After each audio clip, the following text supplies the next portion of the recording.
Radia binti Naru, then Nur Alia Aini binti Farid, and the last one is myself, Rebecca Alia Awada binti Rostan.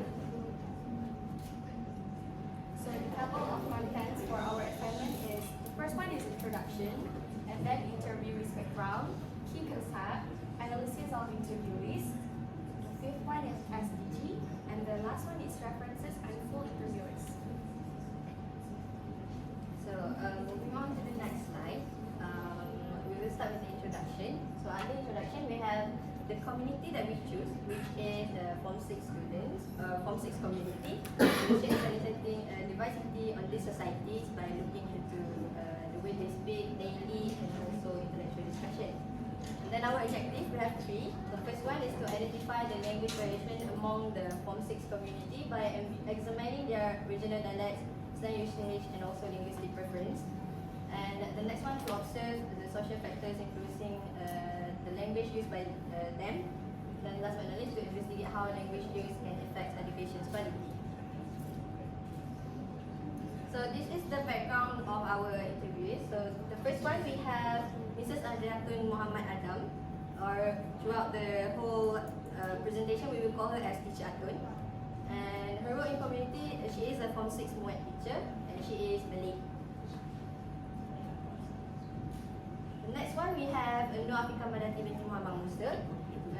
She is an ex-Form 6 student, and she's also Malay.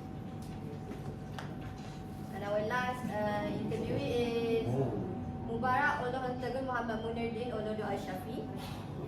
His role in community is a Form 6 student, and he is from Nigeria. Okay, let us moving on to our first key concept, which is Miss Atun. She appears at ease with the English language.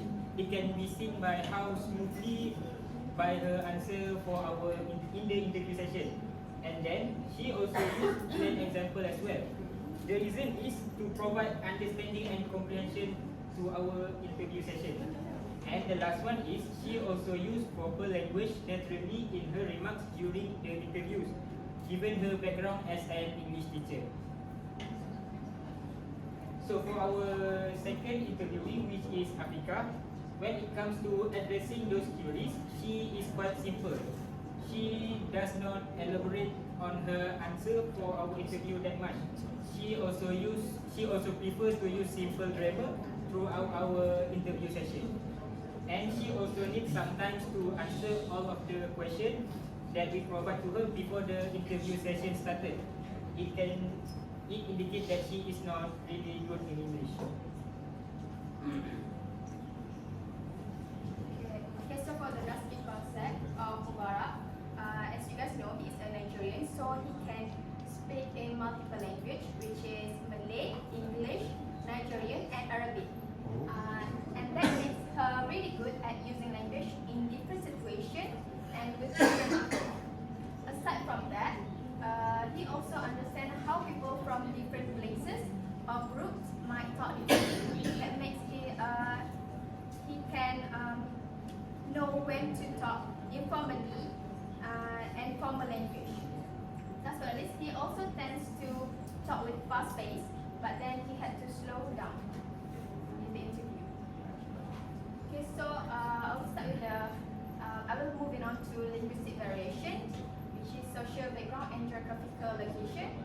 Okay, so for the teacher Azun, her social background is she completed her primary education at SK Bukit Tobing, and then she continued her secondary education at SMKA Tojire from Form 1 until Form 3.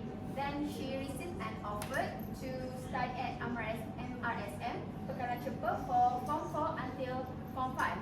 Then lastly, she pursued her higher education at Mantap Perguruan Ilmu Hasteras and University of Otago for degree. For her geographical location, she now teaches Muet in SMK Ibrahim Fikri, and of course, she mostly uses English in class with her students, and she also uses English with her family, with her children. Last but not least, she used Malay with her colleagues, since not all the teachers in the school use English, and they are also all Malay. Okay, moving on to our second interviewer. her social background is she come from a modest family. She only learned English in elementary school, secondary school, and during Form 6. She only use English in school. She solely speak Malay at home to communicate with her family better because her family only understand Malay. And she prefer to speak in Malay rather than English since she is more comfortable communicating with the people in the community because most of the Terengganu prefer to speak in Malay than English. So moving on to the geographical location, currently she is now pursuing her study in University Malaya.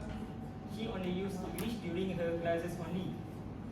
She can change her slang to standard Malay to communicate with her friends from other states such as Kelantan, Kedah, or Selangor.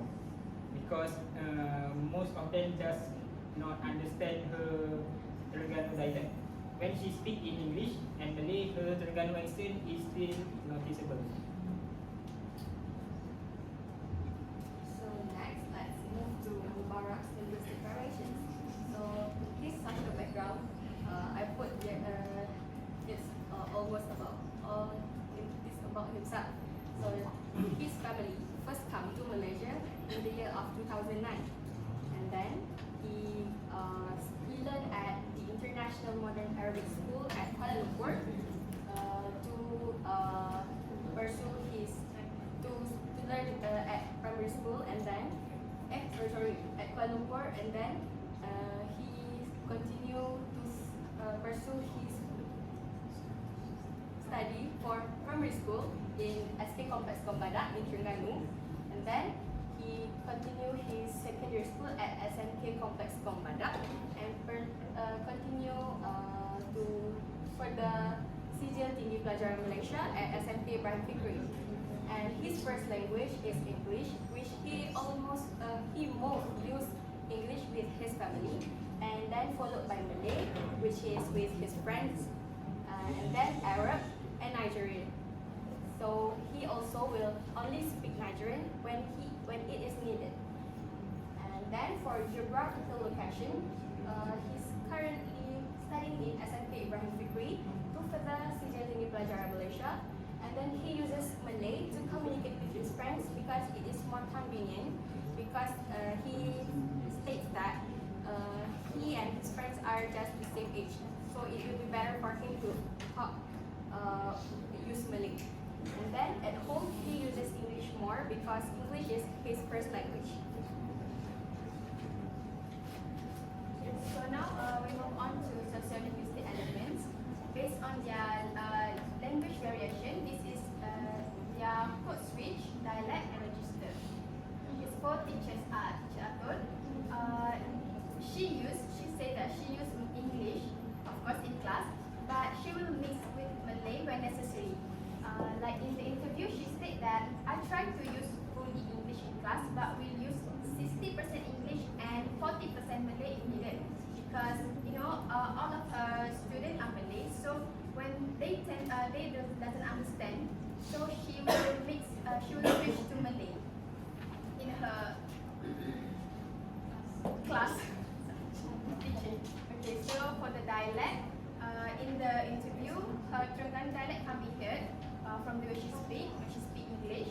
So she stated that almost all of the students speak in Terengganu dialect. For example, she said that students tend to shorten words and phrases because they tend to not use fully sentence, so it affects when they speak and write. She said that. And then the last one for register, she adapt her communication style well by using informal style than formal style. Because from the interview, she said that by using informal language, the student will have better understanding as they are not in the excellence level of the language.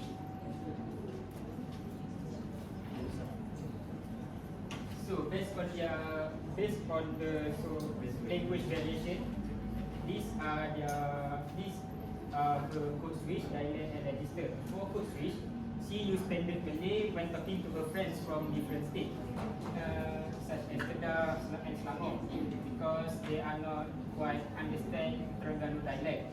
And then she will speak in Terengganu dialect when talking to her Terengganu friends only. For the example, she use sekmu to communicate with her friend. Sekmu means korang in standard Malay. She only use English during English classes and when she need to talk to international students to communicate with them. Moving on to dialect, we can detect Terengganu slang in her speech when she speaks both in Malay and English. For the example, we can have the letter G at the end of the word education and the letter K at the end of the word childhood. For the example, education, she pronounce it education. And childhood, she pronounce it as childhood. Moving on to our register, she use formal language during the interview session. She use standard English to make sure that people can understand her grammar and pronunciation. For this is the example. When she is talking to international students or speaking during English classes only. And she avoid to speak in Terengganu dialect during the interview session to make it as a formal one. Then for social linguistic elements for Mubarak, the first one is code switch. He will talk in language with both him and his friends will understand. I also stated the quotation here. He said that when I talk with my friends, I talk to them like they understand me and I understand them. It means he tends to choose the language that both of him and his friends will understand. And then he uses English with his family, but will use Nigerian when it is needed. So say during interview, at home, when I really want something, but my parents say no.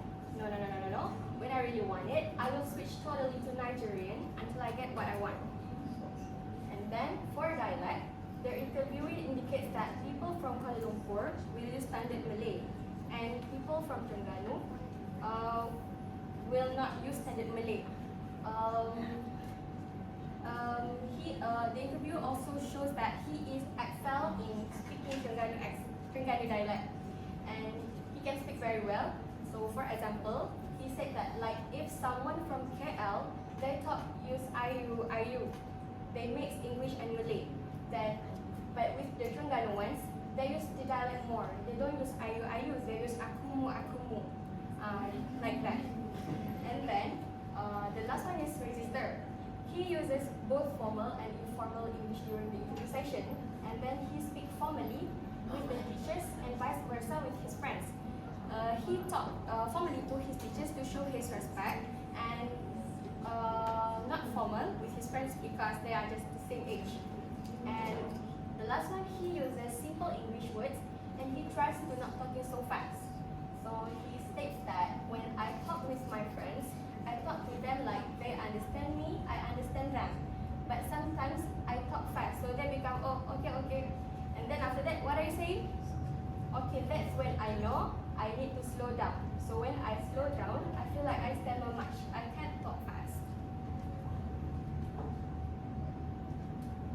So for the next one, I will continue the presentation with the connection of SDG with the whole interview.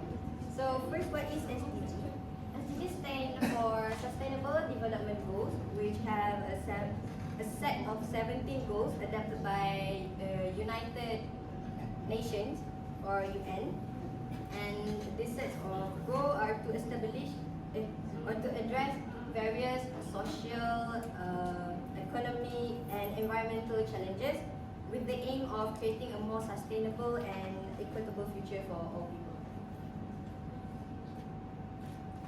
So, as was stated by UN, education frees the mind, sparks the imagination, and is essential for self-esteem. It is a key to success and open up a world of possibility, allowing each of us to contribute to a dynamic and healthy community. So, our focus for this topic, we choose the 4 Sustainable Development Goals, which is SDG 4, the quality education. The purpose of SDG 4 is to ensure inclusive and equitable quality education and to promote lifelong learning opportunities for all people. Basically, no one's left behind. So since Malaysia is rich with its linguistic diversity, which is Malay, English, and other various indigenous languages,